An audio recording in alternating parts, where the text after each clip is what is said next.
오늘 설교는 갈라디아서 4장 본문인데요. 신자의 자유, 사랑으로 섬길 기회라는 제목으로 설교를 하겠습니다. 텔레비전 드라마 중에 나의 해리에게라는 드라마가 있는데 아시는 분, 아신다는 얘기는 보신다는 얘기죠. 어떤 드라마인지 궁금해서 단어가 익숙해서 찾아봤더니 이게 해리성 장애를 가진 여인의 이야기 같습니다. 이 해리성 장애라고 하는 것은 다중인격 장애를 포함한 어떤 심리적 장애인데요, 한 사람 속에 여러 인격이 있다는 이야기입니다. 이 주인공이 어느 날은 A라는 사람이 되고 어느 날은 B라는 사람이 됩니다. 그리고 A라는 사람이 되었을 때는 A라는 남자와 키스를 하고 B라는 사람이 되었을 때는 B라는 남자와 키스를 합니다. 혼란스럽죠. 그래서 아마 신예선이라는 배우가 두 인격 사이에서 방황하는, 그리고 내가 정말 누구인지를 알고 싶어하는 듯한 드라마로 보여요. 본 일은 없는 것 같은데 제가. 인격의 혼란, 한 사람 속에 여러 인격이 존재한다.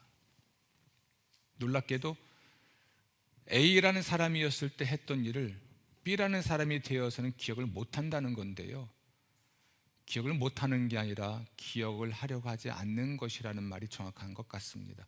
왜 이런 인격장애를 갖게 됐을까? 보통의 정신분석학자나 심리학자들은 영유아기에 부모의 잘못된 양육 태도나 기타 외상 후 스트레스 또는 장애로 오는 것들 때문에 그런 일을 겪는다고도 하죠.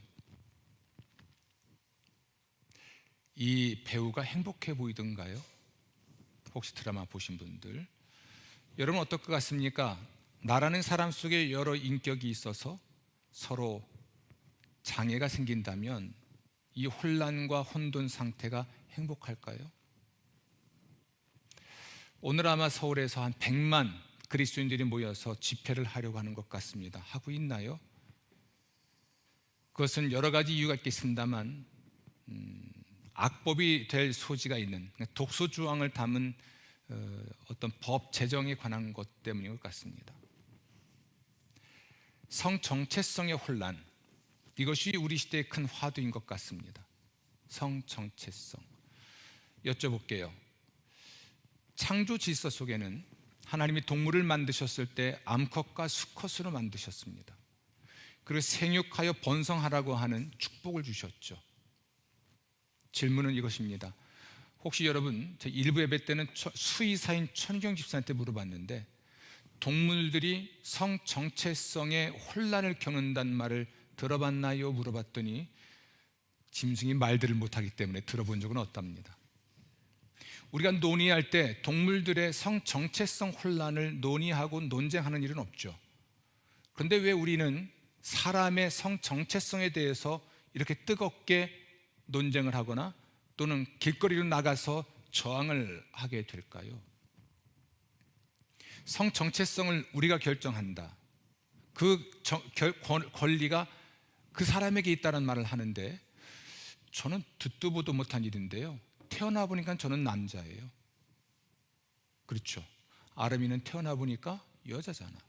그 성 정체성을 누가 결정했어요? 그렇죠. 우리가 결정한 일이 없습니다. 저는 이 혼란은 계속될 것으로 보입니다. 왜냐하면 자녀들을 키우는 부모들이, 그 부모 세대가 남성성과 여성성을 가르치지 않기 때문에 그렇습니다. 학교나 교회에서 남성다운 남성성, 여성다운 여성성을 가르치지 못하게 하는 것이 서구의 교육입니다. 그리고 그 결정은 그 사람이 할 수 있게 해줘야 한다는 것이 서구 교육의 지금 비극이죠. 기독교인으로서 성 정체성 결정은 우리가 하지 않습니다. 약간 경도되어 있을 수 있겠죠. 동성에 대한 호기심이 더 많을 수도 있겠죠. 이성에 대한 관심보다 동성에 대한 관심이 있을 수도 있겠지만 글쎄요, 성적 취향의 문제, 정체성의 문제를 그가 결정을 하고 그것을 인정해야 된다는 것이 옳은 일일까요? 제가 뭐라 하면 또 다툼이 되니까 제 의견은 밝히지 않겠습니다. 지금 말씀드리고자 하는 것은 정체성의 문제입니다. 해리성 장애, 한 사람 속에 두 인격, 세 인격이 들어가 있고 A라는 사람이 되었을 때 한 말과 행동을 B라는 사람이 되었을 때는 기억하지 못한다고 하는 마치 기억장애인 양 우리에게 알려진 이 장애를 가진 사람이 행복하지 않습니다. 성정체성의 혼란을 겪고 있는 사람들, 내가 남성인지 여성인지, 남성인데 남성으로 살지 못하고 자꾸 여성으로 살려고 하는 사람이 과연 이 사회에서, 이 세상에서 행복할 수 있을까? 혼란, 혼돈 속에서 우리는 인생이 갈팡질팡할 수밖에 없는 것이 맞죠. 여쭤볼게요. 아무것도 결정할 수 없고 결정되지 않은 상태에서 행동한다는 것이 얼마나 불안한가요? 저는 결정장애가 있다는 말을 가끔 듣습니다.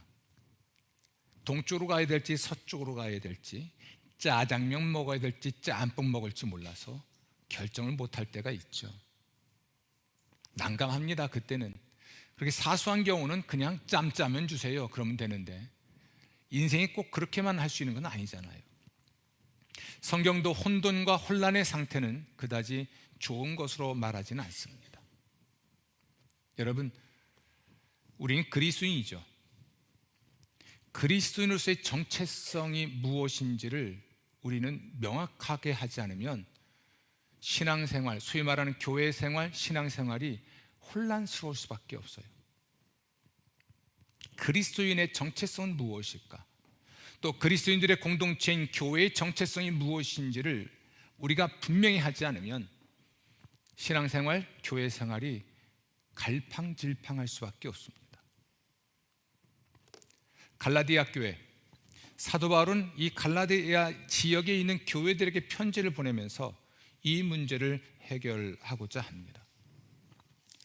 그렇게 할 수밖에 없었던 이유는 갈라디아서 2장 4절에 기록되어 있는데요, 가만히 들어온 거짓 형제들 때문이었습니다. 그들은 가만히 들어와서 그리스도 예수 안에서 우리가 가진 자유를 엿보고 우리를 종으로 삼고자 한 사람들입니다. 그리스도인이 된다는 것은 무엇일까? 그리고 어떻게 그리스도인이 될 수 있을까? 이러한 것들에 대해서 거짓 형제, 가만히 들어온 거짓 형제들이 거짓을 퍼뜨려서 성도들을 혼란에 빠뜨린 겁니다. 자유, 우리가 가진 그리스도인으로서의 자유가 있는데 이 자유를 불편한 것으로 만들어버린 거예요. 혼란스럽게 만든 것이죠. 이 현실을 바로잡기 위해서 바울은 편지를 썼고 아주 단호하게 우리가 전했고 너희가 받은 복음, 그리스도의 복음을 변질시키거나 왜곡하는 사람에게 저주가 있을 것이라고 엄중히 경고합니다. 여러분, 오늘 저희 여러분들에게 그리스도인의 정체성이 무엇인지, 교회의 정체성이 무엇인지 나누고자 합니다. 그리고 그리스도인이 가진 자유와 그 자유의 실체가 무엇인지를 나눌 텐데요, 이것은 내가 누구인가라는 정체성에 대한 질문이고, 그럼 무엇이 되어야 하고 어떻게 살아야 할지에 대한 대답이 될 것입니다. 귀담아 듣고 여러분 혼란스러워하지 말고 담백하게 그리고 담대하게 살아가는 그리스도인 되시기를 주의 이름으로 축원합니다. 그리스도인 누구일까요? 교회는 무엇일까? 그리스도인은 복음의 사람이고 교회는 복음의 공동체입니다. 복음 앞에 수식어는 붙을 수 있습니다. 그리스도의 복음, 하나님의 복음, 수식어가 붙을 수 있으나 그것이 의미하는 바는 같습니다. 갈라디아서에서 복음이 무엇일까? 그것은 사람은 믿음으로 의롭게 된다는 것입니다. 이게 복음이에요. 행위가 아니라 믿음으로 의롭게 됩니다. 우리가 의롭게 된다는 것은 죄를 용서받는 것인데요, 우리가 죄를 용서받기 위해서 율법을 지키거나 할례와 같은 종교 의식을 할 필요가 없고 오직 믿으면 됩니다. 그 믿음의 내용은 이런 것입니다. 그것을 복음의 진리라고 말을 하는데요, 갈라디아서 1장 4절입니다. 그리스도께서 하나님 곧 우리의 아버지의 뜻을 따라 이 악한 세대에서 우리를 건지시려고 우리 죄를 대속하기 위하여 자기 몸을 주셨으니. 아멘. 이 사실을 믿는 것입니다. 여기에는 세 가지가 있습니다. 하나는 하나님의 뜻, 그리고 하나님의 부르심이고, 또 하나는 그리스도의 은혜와 그의 희생이죠. 하나님께서 그리스도의 은혜를 통하여 완성하신 구원의 사실을 믿음으로 우린 죄 용서 받습니다. 이게 복음이에요. 그런데 갈라디아 교회에 가만히 들어온 사람, 진짜가 아니라 가짜 형제, 그리스도인 행세하는 누군가가 말하기를, 그래 믿음으로 구원받지만 믿음만이 아니라 거기에 유대교의 율법을 지키거나 또 유대교의 종교의식이라 할 수 있는 할례를 받아야만 한다고 플러스 알파를 제안했습니다. 여러분, 하나님의 말씀에다가 무엇인가를 더하는 것이 율법주의입니다. 사도 바울은 이것을 엄중히 경고한 것이죠. 우리가 죄 용서받아 의롭다 하시는 은혜를 받는 일에는 어떤 율법을 지키거나 종교의식을 통해서가 아니라 하나님이 우리의 구원을 위해서 하신 그 일, 곧 그리스도 예수의 희생을 통해 완성하신 우리 구원의 사건을 믿으면 죄 용서받고 하나님의 자녀가 되고, 할렐루야, 의롭다 하심을 받게 된다고 이야기합니다. 그거 외에 다른 복음은 없습니다. 교회는 복음 공동체입니다. 교회는 여러분 상담센터가 아니에요. 복지센터도 아닙니다. 구제기관도 아닙니다. 문화센터도 아닙니다. 교회는 복음 공동체입니다. 곧 하나님이 그리스도 예수 안에서 우리의 구원을 위하여 하신 그 일을 믿는 사람들이 모인 곳이고, 그 일을 경축하고 찬양하는 사람들의 모임이고, 그 사실을 예수 믿지 않는 사람들에게 전파하는 선교 공동체인 것이죠. 물론 우리는 모여서 상담을 하죠. 우리는 모여서 서로의 필요를 채워줍니다. 우린 모여서 다양한 문화 활동을 하기도 하죠. 그러나 교회의 존재 이유와 목적 또는 그 성격, 성질 자체는 절대로 문화센터, 상담센터, 복지센터, 구제센터, 심지어 정치 집단이 아닙니다. 교회 안에서는 정치하지 말아야 됩니다. 정치라는 건 지금 국회를 보면 아시겠죠? 어떤 일들이 벌어지고 있는지. 어쨌든 교회는 그런 곳이 아닙니다. 복음 공동체입니다. 예수를 주와 그리스도로 믿는 사람들, 그들의 모임이 교회이고, 그럼 우리 모임 가운데 드러나야 될 것은 하나님이 우리의 구원을 위해서 하신 그 일, 곧 예수 그리스도를 통한 우리 구원의 사건이 드러나야 하는 것이죠. 그것을 믿는 믿음으로 구원받고, 그것을 믿는 믿음으로 모든 악에서 해방하여 자유를 외치는 것이죠. 그리고 이 복음을 전하기 위해서 우리의 시간도, 우리의 모든 힘도, 우리의 모든 재정도 쏟아 부어야 하는 공동체입니다. 교회에서 하는 문화활동, 그것의 지향점, 목적지는 복음 전도입니다. 교회에서 하는 모든 구제의 궁적인 목적은 복음 전도에 있습니다. 과정상, 절차상 필요한 일들이 채워지겠지만 거기에 예수의 복음을 빠뜨리고 만약 돈만 준다면, 예수의 복음을 빠뜨리고 만약 음악만 연주한다면, 예수의 복음을 빠뜨리고 상담만 한다면 더 이상 거긴 교회가 아니죠. 차라리 전문적인 상담기관에 가는 게 낫지 않을까요? 몸이 아파서 병 낫기를 위해서 기도하지 않는다면, 예수를 믿는 믿음으로 병고침 받고 정신분열처럼 보이지만 귀신 들린 사람인지라 귀신을 쫓아내는 일을 하지 않는다면 교회는 병원도 아닌 것이 병원 흉내 내는 것입니다. 우리는 몸이 아프면 병원 가잖아요. 가야죠. 가십시오. 저도 아프면 병원 갑니다. 주사도 맞고 침도 맞고 수술도 하고 약도 먹고 다 합니다. 교회는 병원이 아닙니다. 병원이라고 한다면 오직 예수 믿는 믿음으로 하나님께서 우리를 병에서 구원하실 것에 대한 확신을 가지고 기도하고 하나님의 치료를 간절히 간구하는 공동체인 것이죠. 그런 의미에서 신유 공동체, 신유의 복음 공동체가 교회가 맞습니다. 그러므로 그리스도 예수를 믿는 믿음으로 날마다 하나님의 구원을 맛보는 여러분 되시기를 주의 이름으로 축원합니다. 예수님이 우리의 죄를 대속하기 위하여 자기를 희생하셨다 했는데, 이건 단지 우리 죄에서만 구원하는 사건을 말하지 않습니다. 마귀는 우리를 유혹하여 죄짓게 만들죠.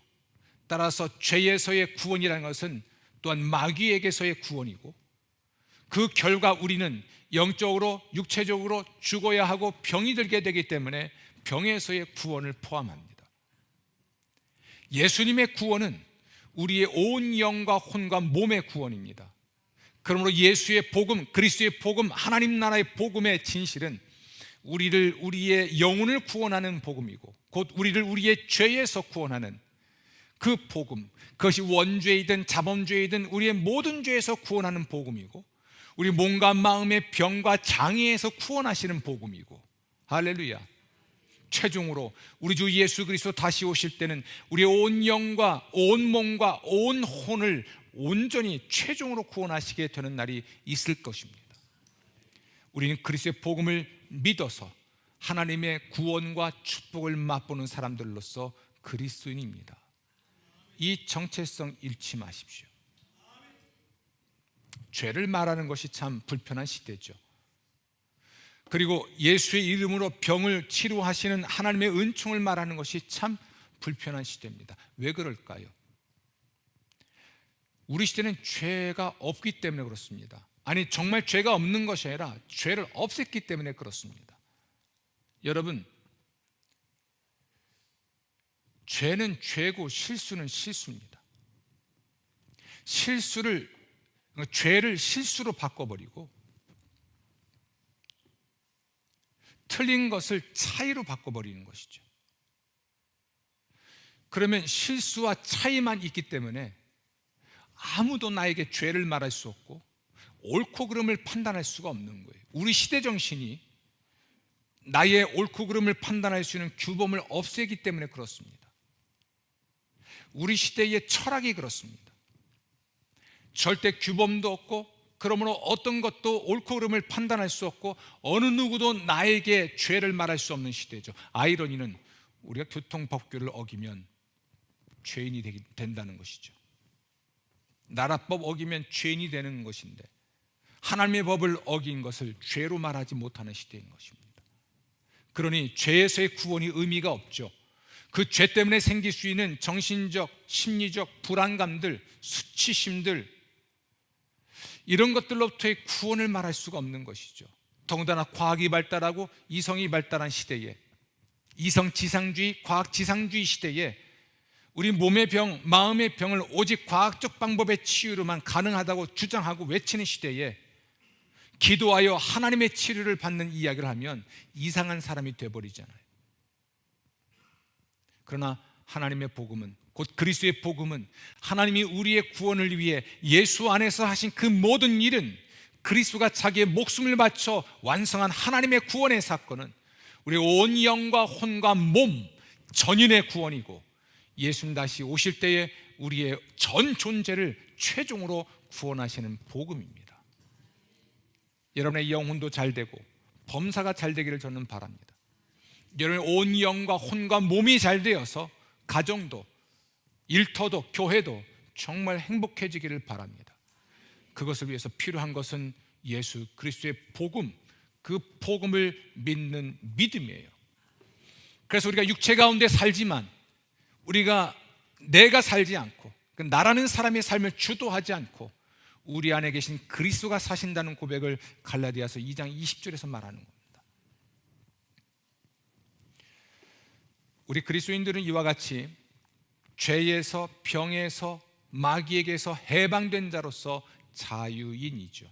오늘 갈라디아서 4장에서 그 얘기하는 겁니다.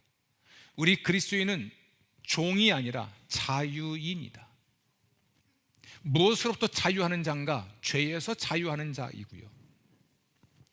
또 연관지어서 병과 장애 그리고 죄짓게 하는 마귀와 그의 수하에 있는 귀신들로부터의 자유를 가진 자이죠. 그런데 바울은 이 자유가 육체에 기회를 주는 자유가 되면 안 된다고 경고합니다. 우리가 누구인지가 밝혀졌다면 우리는 무엇이 되어야 하고 어떻게 살아야 하는지에 대해서 바울은 말하고 있는 겁니다. 우리가 예수를 믿는 믿음으로 죄 용서 받았지만 우리 안에는 여전히 육체라는 게 존재합니다. 여기서 말하는 육체는 생물학적 육체, 물질로서의 육체를 의미하기보다 오히려 우리 안에 있는 죄성에 대한 이야기입니다. 그래서 갈라디아서 5장에서는 육체의 소욕이라는 말이 나옵니다. 우리의 본성이 욕망하는 것이라고 말하는 것이고, 그런데 우리 본성은 부패했기 때문에 이 부패한 본성이 욕망하는 대로 살면 육체의 일이라고 하는 열매를 맺을 것을 경고합니다. 이게 우리가 가진 자유이지만 이 자유가 육체에 기회를 주면 안 된다는 이야기입니다. 오히려 우리는 성령께 기회를 줘야 합니다. 여러분, 하나님께서는 우리가 예수를 주로 믿을 때에 성령을 선물로 주십니다. 성령은 우리 안에 계셔서 우리를 도와주시는 하나님의 능력이요 우리의 능력입니다. 이 능력을 우리가 실질적으로 경험하게 되는 사건이 성령 충만하게 되는 사건으로 성령 세례입니다. 우리 안에는 육체가 욕망하는 것이 있습니다. 타락한 본성이 욕망하는 것이 있고 우리 안에는 성령께서 바라시는 게 있죠. 이게 우리 그리스도인 구원받은 자의 갈등과 고민이에요. 죄에서 해방되었으나 여전히 죄 지을 수 있는 가능성을 가진 존재이고, 그러나 예수 그리스도의 속죄는 우리의 모든 죄에서의 속죄이기 때문에 오직 성령께서 예수 그리스도의 능력으로 예수 그리스도의 속죄를 근거로 우리가 이 안에 있는 부패한 본성을 따르지 않도록 역사해 주십니다. 그래서 성령을 따르면 성령의 열매를 맺습니다. 그 성령의 열매가 9가지 나오지만 사실은 한 가지인데 그것이 바로 사랑이에요. 갈라디아서에서 이렇게 말합니다. 우리가 어떤 율법을 지키며 살거나 어떤 종교 의식을 행하며 사는 것이 아니라 우리에게 중요한 것은 오직 사랑으로 역사하는 믿음이니라. 우리의 믿음은 사랑으로 역사합니다. 사랑으로 표현되고 드러나는 것이지요. 그리고 우리가 육체의 기회로 주지 말고 우리의 자유를 방종으로 삼지 말고 육체의 기회를 주지 말고 성령의 기회를 주는데, 성령의 기회를 준다는 의미가 곧 사랑으로 서로 종노릇하는 삶을 말합니다. 이 사랑은 예수님의 사랑인데요, 우리의 구원을 위해 자기의 목숨을 버리신 그리스도의 사랑인데, 이 사랑으로 서로 사랑할 수가 우리는 없습니다. 우리에게는 그 능력이 없어요. 우리 본성은 부패했고 우리의 부패한 본성을 따르면 사랑과는 전혀 상관이 없는, 오늘 갈라디아서 5장의 표현대로 서로 물고 먹으며 피차 멸망하게 됩니다. 그러나 성령이 우리 안에 계시고 성령이 역사한 대로 따라갈 때 사랑하며 살아갈 수 있게 됩니다. 아멘. 우리 그리스도인은 누구인가? 복음의 사람이고요. 어떻게 살아야 되는가? 성령의 사람으로 살아야 합니다. 예수를 믿는 믿음으로 우리는 성령을 선물로 받았고, 성령이 우리 안에 계시면서 내 육체 곧 타락한 본성을 이기고 또는 그것을 씻어내셔서 우리가 육체의 본성대로 살지 않고 하나님의 나라의 열매를 맺으며 살게 하시는 능력이시기 때문에 우리는 성령의 충만함을 바라고 성령을 쫓아가야 할 것입니다. 아멘. 성령의 사람 되시기를 주의 이름으로 축원합니다. 우리에게 필요한 건 그러므로 이 위대한 사실을 믿는 믿음으로 성령의 충만을 위해 기도하는 겁니다. 다른 거 없습니다. 말씀을 묵상하며 성령으로 충만해지길 기도하며 적적이고 능동적으로 순종하며 함께 공동체로 모여 예배하며 사랑과 사랑을 서로 격려하는 이 과정을 통해 성령으로 충만해지고 그 충만함을 지속할 수 있게 되는 것이죠. 이러할 때 우리 영혼이 잘 되고, 우리 영혼이 잘 될 때 우리의 온 마음도, 우리의 온 육체도 잘 되고, 우리가 하는 모든 삶의 일도 형통케 되는 줄로 믿습니다. 정체성에 혼란이 있는 시대는 정체성을 분명히 해야 될 것을 요구하는 시대이기도 하죠. 여러분 누굽니까? 그리스도인입니다. 우린 누굽니까? 교회입니다. 우린 복음의 사람이고 우린 복음의 공동체입니다. 그리스도의 복음, 하나님의 복음의 사람들로 그런 공동체로서의 정체성을 잃지 말고 오직 하나님 나라의 사람으로 살아갈 수 있도록 성령 충만을 간구하시기를 주의 이름으로 축원합니다.